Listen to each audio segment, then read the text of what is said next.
Welcome to Bowls Exposed. Hey, back for another episode here in the studio. Hey, joined with me today again is Reese Taylor. Reese, welcome aboard. TJ, thanks for having me, mate. Looking forward to a great show. And also Jess Alvaro. Jess, welcome aboard. Thank you. Looking forward to another episode. Reese, big show coming up today, mate. You're right, TJ. Yeah, coming up on this week's show, we've got a state player and under-18 state coach, Mark Haines.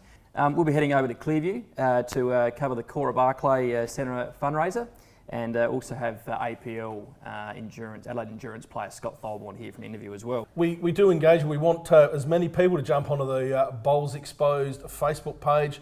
Like the page, we start driving a lot of our media and so forth through that page. Jess, a little bit to talk about today. So we're also going to discuss the round 3 results this week, and also discuss the leagues and which one is the strongest league. Is it the Prem League, is it the Major Leagues, or is it Metro 1?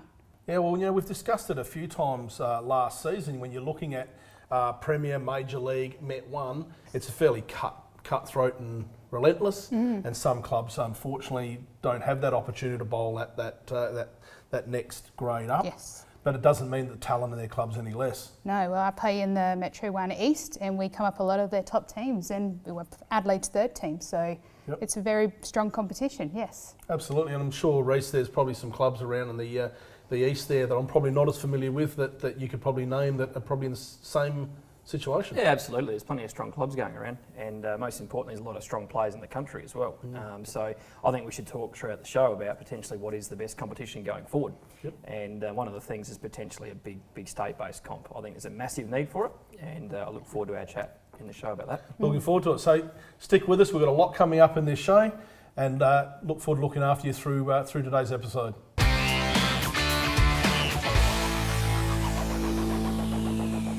We're joined here now with a rarity, first time in the world, I believe, a back-to-back champ of champs, Scott Thulborn. How are you, mate? Good, thank you. Good, thanks. So, Scott, has this actually been done before? Well, not a big record keeper myself, but I've been informed that no. So it's pretty exciting that I've set my name up in the record books for someone to try to come and challenge me. So it's exciting. Congratulations. Thank you. Scott, the first time you took it out, if my memory serves me correct, you're probably bowling through a river on that green. She was fairly horrendous conditions. Yeah, that's true. That was at Tarrant Point a couple of years ago, and the beautiful greens, beautiful club, and we got hit with a minor storm that turned into a pretty major one. And yeah, it was really difficult conditions through the last couple of days of the tournament, but it was still pretty equal for both players, and I was lucky enough to get my bowlers closer than old Thomas Mitchell, hammer from WA that year. Played him in the final, so that was my first step. And conditions on the latest one? Latest one up at Coolum Beach, beautiful place of the world, as I've come to learn. So, well, I wouldn't mind going back there for another visit soon. But yeah, conditions were great, greens were good. It was a bit of a different format from the previous year. It was actually a large section, so I got to play every other champion winner from last year, and I was lucky enough to be in some pretty good form and played well and managed to win my games and managed to take it out back to back, so I was over the moon. Yeah, well look, do you find it's a little bit surreal when you've gone through the first one, you're sort of coming down, you've played in APL, and we've spoken to you previously about that, and some other competitions been overseas, you come back and you pull this off. You're probably riding a pretty big wave at the moment as far as success goes, both from a team point of view and personal. Yeah, it's hard to take in, I guess. You don't really get much of a chance to, because as soon as you get back, you've got to prepare for something else as well. So you get a little moment there to sit down and have a beer and say, I'm pretty happy with that, and then just move on to the next game and look ahead and try not to go and do anything silly on the greens. Hey, you were saying earlier that the World Champ of Champs is coming up soon. Do you have any idea who you'll be playing against? No, I know there's sort of around about the 20 countries represented, and I think they do sort of roughly a draw of 6 or 8 in a section. So with the Malaysia trip, it was sort of my first experience to be able to play against someone that doesn't speak a lot of English. So that's always a strange part of playing the international level. So I'm just excited for the experience, and hopefully do Bowls SA and Bowls Australia proud. So whereabouts is it being held? It's at Club Helensvale in Queensland, following the APL, and that's sort of that's the last year's Aussie Champions follow-on. Yep. But Pine Rivers have got it for the next 2 years, so. That's going to be hard. Sorry, not Pine Rivers, Helensvale. Yep. So, but I've played a bit of bowls there, so it's going to be good. Pretty much Almost a like little your second home down there, a isn't little it? home ground, and have the crowd on my side. So it should be good fun. Excellent. So we rate a chance. Singles, as anything can happen. Absolutely, very true, mate. Congratulations and good luck yet again. And look, as you know, and coming straight out of APL and in there, so you'll be up there for probably a couple of weeks and enjoying yourself. Sneaking home for a quick game of pennants. Yep. And refresh the travel bag, and I'll be off again. Don't think I'll have any time for any work though. So those at Adelaide, just stay on the roller. Scott's not jumping on. Keep Well, working, mate, boys. Well, thanks very much for coming along, Scott. Really appreciate it, and best of luck up there, mate. Thank you very much. Cheers.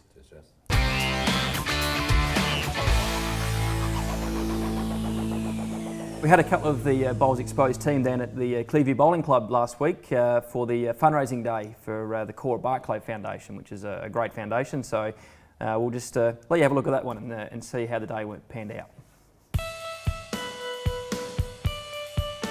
Well, this day that Bowls SA have put on for us is a fundraiser for the Cora Barclay Centre. Helps us support children who are deaf and hearing impaired.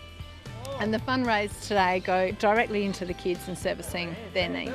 We've got Loud Shirt Day today as well, Yeah. so that's and it's brought out some fantastic social atmosphere today. Oh, I love Loud Shirt Day. So Loud Shirt Day is a major fundraiser for us. It's our annual big fundraiser. And I love it because you get the Hawaiian styles like you've got on today. You get the psychedelic numbers. We've got a few of these out here. And then you also get the plain uglies as well, which is my personal favourites. Yeah, it's to raise money for Cora Barclay Centre, who Amelia goes to speech therapy sessions at, and we use their services.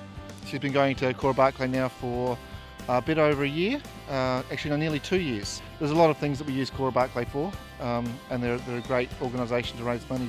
She had a bowl, she got into it quite quickly actually. I was very, very impressed by how quickly she figured out what to do with the balls. Yeah. She rolled the first one, didn't she? Yeah, they gave her the opportunity to roll the first ball, and she did that down the green, and yeah, no, it was good. We've had a thoroughly good day.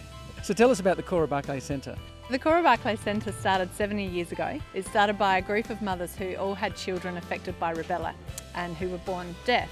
At that time, the only option for deaf children was to be institutionalised and to live away from home. But these women were determined that they would have their children with them and that their children would learn to speak.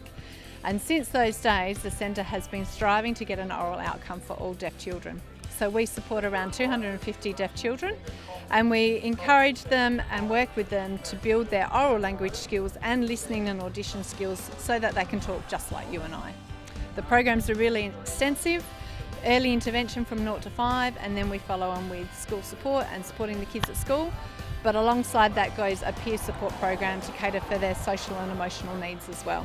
And days like today is really important, I can imagine. I'm just so grateful to everybody that's here, to Bowls SA, to the Clearview Bowling Club. It's a great way to expose bowls to the broader community. Come out, have a bit of fun, have a day in beautiful weather and enjoy some fun with your friends. Yeah, it's exactly what we're doing. So. Yeah, we are. Fantastic. Thanks, man. Thank you.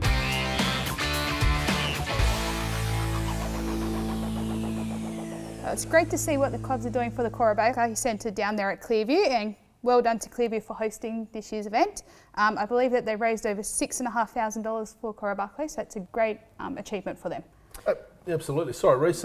Really community spirit minded, isn't it? Yeah, it is, and a lot of the clubs do it these days. Instead of just bowls itself, they're actually open to being available for outside functions like that. And Clearview are a great club and do a great job. About community spirit, isn't it? Absolutely. Yeah. And on top of that, Bowls SA are having a Volunteer Appreciation Day on Friday the 6th of November, and they'll be watching The Dressmaker, which I believe I've heard has got some good reviews. Oh, looks fantastic, doesn't it, Reece?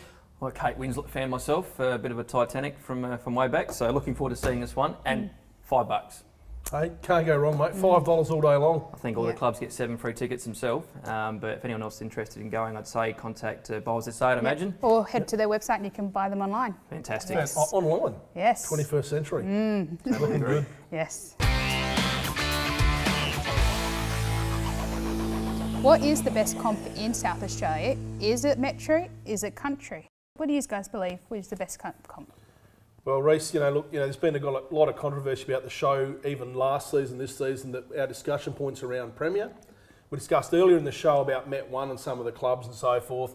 But you know what, the void out there that we don't discuss that often, and I think it's due to lack of detail or comfort form. We know there's a lot of good country out there as well, and players that are coming from the country or playing in the country. Absolutely. We've got to look at the country round robin, which is probably the major event for the country guys, and they pick the best, and girls, and they pick the best 20 or 16 players each February, and the competition is very strong. The question is that competition over 4 days stronger than what the Premier League competition is? You look at the power clubs of country bowls like Berry. They've got the Andrew Hills, Dennis Treloars. McLaren Vale have been massively strong for a lot of years. Moonter's a big power club on the York Peninsula, and someone like Port Lincoln, which breeds some of the best bowlers on the Eyre Peninsula. So the question is, what is the best competition? And maybe if it is a Premier League competition, is that strong enough? Do we need something different? Yeah. Do we need to create something where the Metros go out and play the countries in a round robin or something like that? So. Yeah, well, there's another thing that you can probably say. There's been some conversation around some of the players around the format. Do we need 4x4? Should we go down to 3 rinks of 4? Therefore strengthening it up, because look, through all teams, I mean, if you want to start rating players and so forth, you can actually win 3 rinks, and it was demonstrated Ascot v Adelaide 2 years ago. Ascot pick up 3 rinks, drop 1, Adelaide win the overall premiership. So you cut that down, 3 versus 2, and you're starting to get some different results out there. The thing outside the square, I guess, is one of the things we could look at doing, and this is certainly just an idea at this stage, is that it'd be fantastic to almost have a franchise scenario, and you can picture that maybe in the metropolitan area you have 10 sides made up of your 50 clubs, and you could potentially have 4 or 5 clubs join one. And then even better is what you do is you actually assign a country region or country sides to that. Yep. And all of a sudden you've got 8 or 10 power franchises who might play a 10 or 12 week competition during each year. Yep. How good would that be to have all those best players? Let's say the best 80 to 100 players in our state at the one venue, at the one time. You could live stream it. Gives your state selectors a good opportunity to have a look at all the players in the same spot. It also maybe answers the question that we should talk about is can you get picked for state bowls right now as we speak if you're not playing Premier League? Well, if you're not playing sport, and sorry Jess, if you're not playing at that top level, can you name one other sport that you can get selected outside of not playing at the elite level? And I'm talking about it, whether NBL, whether it's SANFL. What makes up the ability for someone to make a state side through any other sport other than lawn bowls that you can play in a club other than the top level and still represent your state? Well, Jess has just moved from Gawler to Adelaide just for that one reason. It's helping with the state development. Being in a stronger competition is definitely helping, but definitely it's a very good question to put out there. There is people in the state team that they're very good at the game, but the top team's only Metro 1. You could be quite controversial and actually try and work out what's the best competition nationwide. Is it the Australian sides? Is it the APL? Yes. Well, look, but if you're going back to talking about the franchise through the metropolitan area of 10 clubs, I mean, that's in addition to what we've got now. So these games, you're looking at a pathway, really, aren't you? Absolutely. It's basically a tier. So as you said, every sport has a tier structure, and what we should be looking at doing is thinking, well, here's state bowls and here's national bowls, but below that, what's the competition we're feeding off of? At the moment, we're feeding off 60 or 70 different competitions. There should be one. As I said, if you think you know what the best competition is, take the opportunity. Let us know on the Facebook page, put it in there, Bowls Exposed, and let Jess, Reece and myself know. Are we right, are we wrong? Is there an opportunity for a next tier competition in there, similar to what Reece suggested with that actual franchise, maybe played on a Friday night or a Thursday night, indoors, outdoors, what does it need to look like? Because the reality is there's always some controversy around the selection of a state side or the state development side. Why does this person out at Loxton or 16 miles past the Black Stump get selected for this team if they're not playing against what we would consider the best players in the state? And who are those state players or best players? Where do they come from? Yep. Absolutely. Yep. Let us know.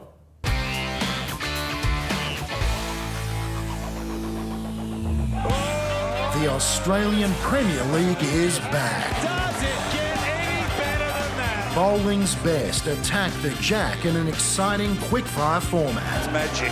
With special guest commentator Ed Cavalier. It's not your average lawn bowls. We are seeing something special. Live from Club Pine Rivers, the Australian Premier League starts November 10, only on Fox Sports.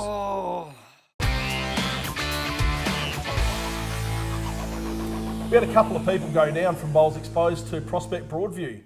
Bowled over new initiative, getting young kids involved in lawn bowls. Let's go and have a look at that footage now. I was about maybe 9, and that was when I put my first bowl down. My nana's husband taught me how to bowl. It's a unique sport that not many people would think young people do it, and so that's why I like doing it. Well, we all started, me and Connor started when our dads took us down to Night Owls to have a look how they did it. And yeah, a couple of times teams were short, so me and Connor filled in. You go home with no injuries, so that's even better. What do you enjoy about it? I just like meeting new people and just like bowling well, I guess. Yeah.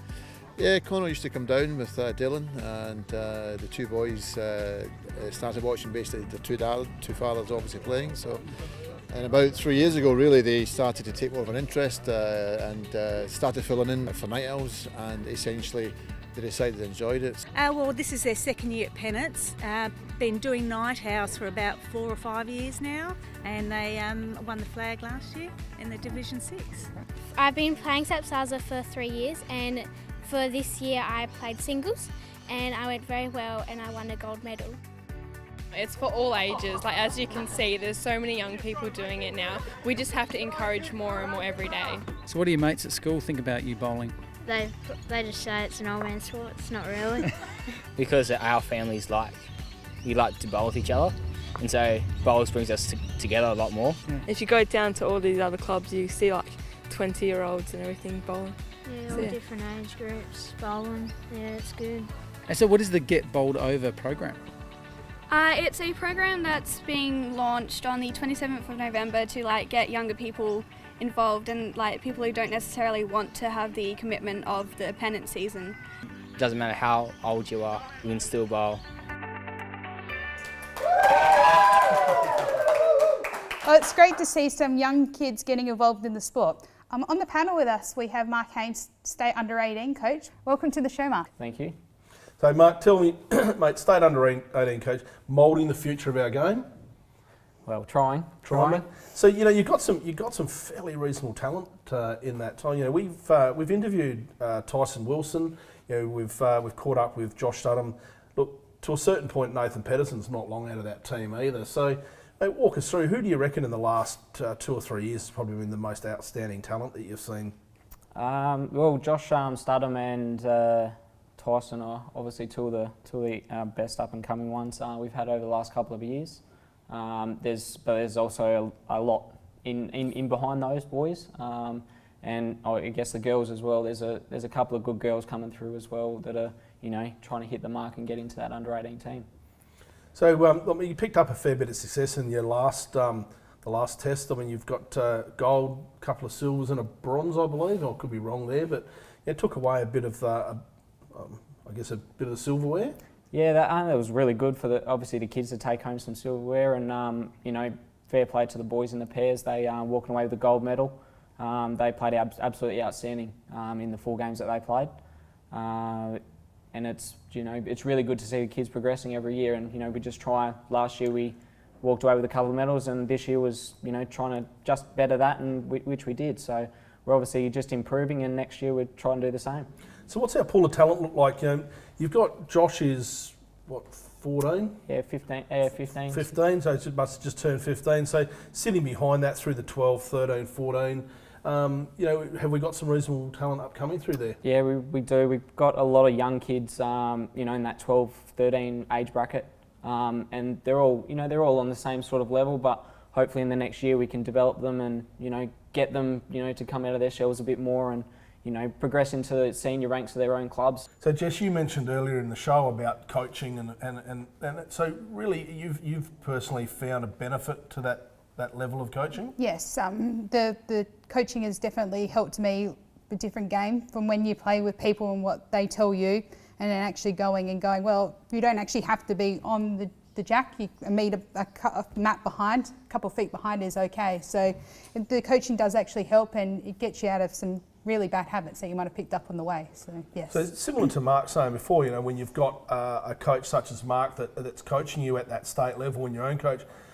if in conflict, and I guess probably throw to you, Mark, probably more is, you know, where should these youngsters be looking at their state at the state coach yourself, or to their local coach, which probably has the most influence on their game? Would you believe? Yeah, you know, no one's right or wrong. You know, everything that I say to my juniors, you know, they can take little bits and pieces from it. You know, they shouldn't just take everything that I say as, you know, the right way and the correct way.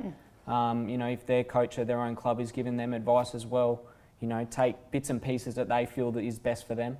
Excellent. So where to next for our junior team? Where's the next trip planned? So the next is back in Adelaide. We play a Vic Series in January. Yep. So that'll be a big test. They gave us a nice belting when we went over there earlier this year. Yep. So yeah, good to get one back over the Vics. Best of luck with that, mate.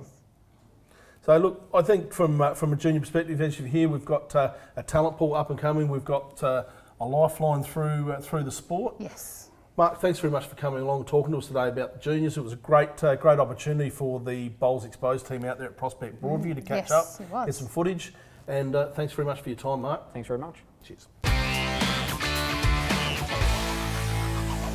Jess, you're going to run us through something. Look, we want to have a look at more of the competition, what's happening, not just through Premnet, but have a look at the other grades. What do you got for us this week? Well, I was just having a look at a few stats. I just had a quick look. I'll just let you know. So, like Major League North, top 3 teams, there's only 4 points between them at the moment. Wow. Metro 1 South, top 5 teams, there's 6 points between them. Metro 1 East, the top 2 teams are way out in front, but then 3rd to 10, there's only 10 points between them. So it's anybody's competition. And Metro 1 West, top 6 is 12 points between them. So it's very, very close competition, that made Metro 1 competition. So yeah. Yep. I was just having a look at some high rink scores, just thinking, have we got any 50s yet? Yep. And there was a couple of 48s on Wednesday alone. Yep. And it'd be interesting to actually get some feedback over the next week or so when people get big scores. If there's a 50 or if there's an 8, you know, during a game, just yell out and we can give it a bit of a plug, because you see some big scores out there. Yeah, absolutely. There is some big scores, and hopefully it's for you and not against you. So that's what you want. How many 8s you got, TJ? Well, actually, funny enough, I've actually got 2, but none against me. But happened to be a bit of a conversation. One of our skippers on the other rink, on the other green, had an opportunity to pick up 3 8s during the game. Ooh. Walked away with 0. In one game? In one game. Holding 7 last bowl, failed. Yep. I'm not going to mention who that skipper is because Craig Mills won't want me to mention his name. So there you go. Hey, we don't hold anything back here in Bowls. No, we don't. No. And look, you know, after the match, one Nathan Pedersen couldn't help but let everyone in the club know that he missed 3 opportunities at it. Fantastic. Hey, it's always good. It's good to be high quality. We're talking match the round, and we're talking about the grades and through the competition. And we know we're going to talk about it a little bit more, but you know, you've got some strong competitions out there in the West, and particularly, I guess, all South East, North and West. But who would you rate would be the strongest club outside of that grade out in your East? You're saying outside of Premier 1? Yep. I think you couldn't go past Payneham. I think definitely. Payneham have been pretty unlucky. They went down 2 years ago. Probably should have gone up last year. Lost a game at Modbury they should have won. So I think Payneham are the strongest side. They have recruited pretty well. They've got a couple of guys from the Barossa who have come in and they've joined the ranks. So, but at the moment, I think Rosewater have just taken off. Yes. They haven't dropped a point yet. There's No, 3-16. So it'd be interesting to see how Payneham and Rosewater match up. But the old club mate, as I said last week, line and length to get pretty close. And the Payneham boys, they practice very hard, and they're probably one of the best sides going around. And they're hard to beat at home as well. Correct. So yes. Talking about country clubs, guys, I was in Port Pirie and caught up with Mark Prominence. And look, not to steal his thunder, let's throw to that and see what Mark's got to say about clubs and the future. Last year we spoke about the rise of Henley Up under the guidance of their coach, Mark Prominence. Mark, well done on last season. How are you feeling about this year? We're confident that we can give it a crack. We obviously had to recruit some new bowlers to help out as well. I think that we've done a good job so far of getting some players from around the other areas. Well, Mark, you've got a pretty good recruiting. You mentioned that earlier. Pryor, Bremner, You've got Dietrich, young James Bodner too coming in. So you've got some youth in there and really bolstering up for them, mate. You've done a great job. And the club, you know, they've accepted everyone in. So how many players do you reckon you've actually got coming in this year? Overall, I think we're just under 20, but that's a good thing for the club overall. We can try and bolster up some of the other squads because our aim now is to basically try and stay in the Premier 1 and give some good competition to the other sides in that level. But then also we've got 2 Metro 1 sides and we want to try and bring one of those up to the Major League, and then basically have a team in every grade, just so that way we can be more competitive as a club as a whole as well. So I think overall it's going to be a really positive thing for the club, knowing that we can maybe stick around for the long term. Yep.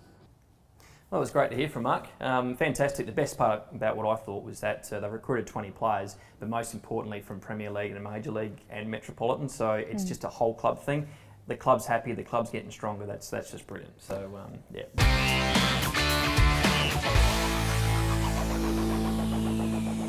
Well, look, hey, wrapping up another week, Jess and Reese, what a fantastic show. Yes, it's been a great show and great banter and great discussion about everything. So, yeah, it's been Absolutely. great. Yeah, look, if you are out there and you've got friends that want to come and enjoy the game, we've got night owls and night owls out at different clubs. Our Come and Try lawn bowls. We love the game. We know if you're watching, you love the game. We'll get your family, get your friends involved. Also, as I mentioned in the show, head over to our Bowls Exposed Facebook page. This is where we're going to get the banner. Hey, look, don't restrain, don't hold back, let it rip. We've also got on YouTube a Bowls Exposed YouTube channel, believe it or not.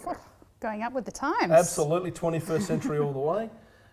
Next show we might be out there at a Night Owls venue and be able to chat to some of the Night Owl bowlers. You never know. We might be actually at your club next show. if you want us to come to your club, let us know on Facebook. We'll come on down there. If you don't want us to your club, let us know. Either way, we'll be at your club. Yep. Bowls Exposed webpage. We'll see you next week. So from Reese, Jess and myself, thanks very much and we'll see you next show.